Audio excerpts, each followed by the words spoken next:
Hello boys and girls, welcome to my preview of Arsenal against those shadow-dwelling wankers from down the road. Now, a few weeks ago, what could we have expected from this game? A win maybe salvaged some pride, but Spurs were miles ahead of us in the league. But over the last week or so, Spurs have bottled it again, just as they always do. 2 defeats in a row. And we are now only 4 points behind. We win this game, we are 1 point behind. Spurs have gone from being in a title race to being in a race to try and finish in the top 4. Now you look at some of their actions over the last couple of games and they're starting to get a little bit rattled. They're starting to get a little bit wound up. You think of the Burnley game, that didn't go according to plan.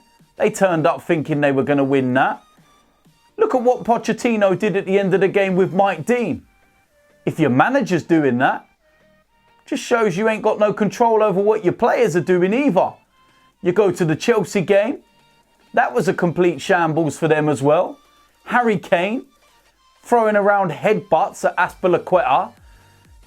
And incidentally, since then, the FA have actually came out and said that he won't be serving a ban and there won't be retrospective action because the referee saw it at the time. So basically, your referee is incompetent because he saw Harry Kane try and headbutt someone, yet never punished them. Not even a yellow card. I think it's got more to do with the fact that Harry Kane's your golden boy. England captain. A little bit scared, are we? Absolute disgrace. Shambles. And do you know what? I'd rather beat him with Harry Kane in the side. Because then you've got no excuses.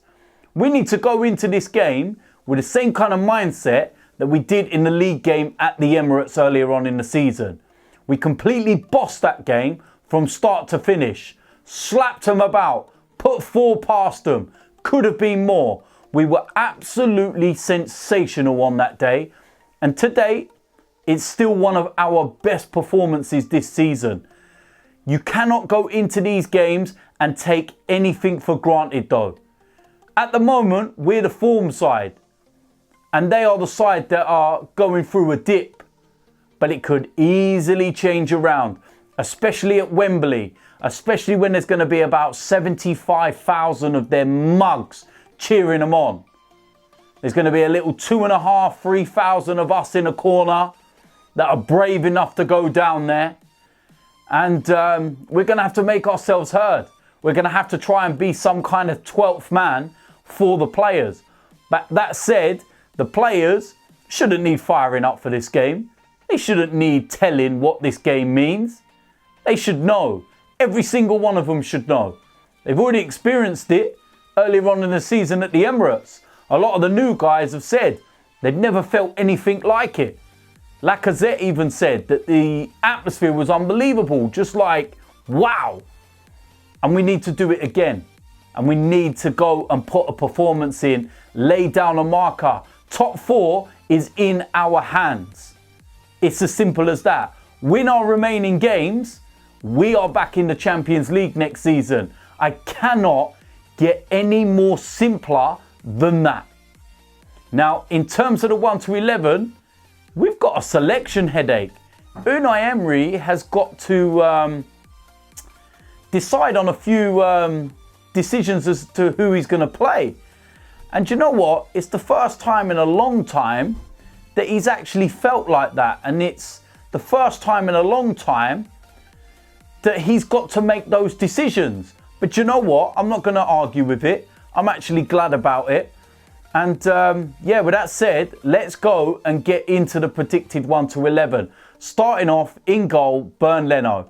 Very, very straightforward decision. One of the decisions that you don't need to question or worry about. He is our first choice goalkeeper. Leno goes in goal. Going to go into a back 4. Now, I know that the right back position is up for debate. Cole Jenkinson played the other night. Lichtsteiner's played the couple of games before him. Of course, there's Ainsley Maitland-Niles. I wouldn't have him there. But I'm going to go with Stefan Lichtsteiner for this game. I'm not listening to all this that Cole Jenkinson's a gooner. He's got pictures of players in his bedroom and all of that. I would go with Lichtsteiner's experience and his know-how. And like I said, 2 games before he was rested for the game in midweek, he was actually really good. So I'm going to go with Stefan Lichtsteiner. Going to move into the 2 of that back 4. First of all, I'm going to go with Sokratis. And this is the perfect kind of game for him. I want to see some of that nasty streak of him. I want to see him causing plenty of problems. I want to see him winding up Spurs players. Like I said, it showed over the last couple of games their temperament's not been that great. So go out there and stick it to them. Give them a little something to get mad about. Maybe they might react. Maybe they might go down to 10 men. No problems at all. Sokratis is going in there. Alongside him, I'm going to go with Koscielny. Absolutely brilliant performance the other night against Bournemouth. And he will know what this game means. He's been here long enough. He's our captain. He should be fired up for this game. And I would rather him alongside Sokratis than Mustafi. So that's what I'm going to go with. And that's Koscielny. In the left back role, I'm going to go with Kolasinac. I'm going to revert him back to that position, just like he was in the game against Southampton. Against Bournemouth, he moved a bit further forward. He came off as he felt a little tightness in one of his muscles, but no problems whatsoever. And if I had the choice between him and Monreal, I'm going to go with Kolasinac all day long. Going to move to the 2 midfielders that sit in front of that 4. First of all, Lucas Torreira. I want the same kind of performance that I saw from him in the game at the Emirates against Spurs. That was absolutely superb. And he's another player that can get himself stuck in and really stick it up them and give them nothing but problems. No worries whatsoever, Lucas Torreira. Alongside him, I'm going to go with Granit Xhaka. I heard that he was rested for the game the other day, and it's not actually an injury or anything, so no problems whatsoever. Granit Xhaka will come in for Guendouzi and go alongside Lucas Torreira. And again, just like Sokratis, this is a guy that knows how to get in amongst them. And I want to see that kind of performance again. I want to see Xhaka absolutely winding them all up and getting on the wrong side of them. But importantly, I want to see him breaking up the play, getting the ball out early, and let's start building the attack. No issues with this one, Granit Xhaka. Now, this is where it's going to get very interesting because we've got 5 or 6 players and 4 positions. And I think that my lineup might surprise some of you. And it's so difficult. And I might change my mind tomorrow. I might change my mind by the morning of the game. I just don't know. But it's a nice selection headache to have. And this is what I'm going to go with. In the right-hand side of that 3, I'm going to go with Henrik Mkhitaryan. Now, over the last couple of games, he has been absolutely superb. And he tracks back, he works hard, and he's a goal threat.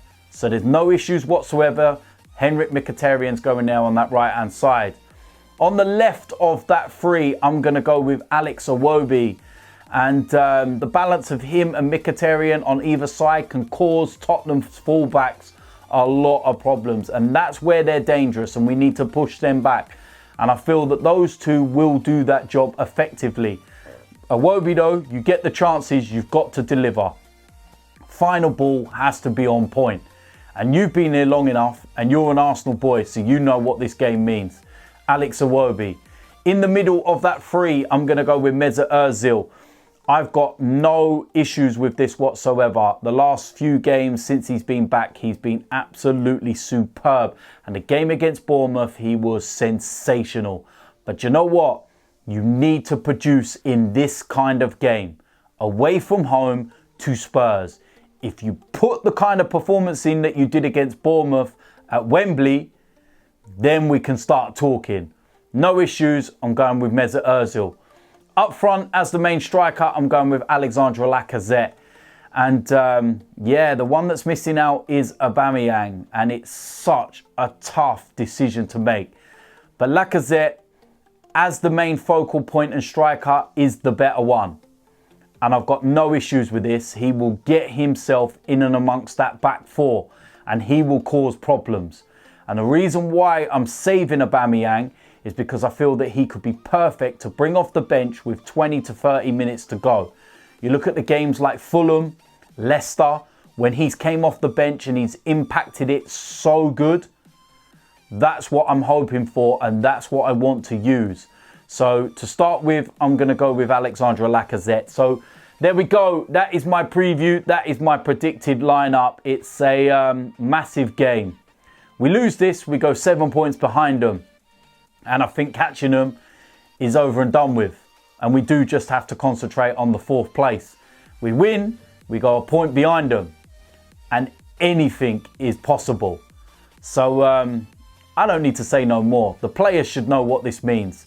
They've now got to go out there and produce it. And they've ultimately got to go and show it. But we will find out though. So if you're new around here, make sure you hit the subscribe button. There'll be a match day vlog after the game. There'll be a player ratings the following day. So until then, I'll see you lot soon. I'm out of here.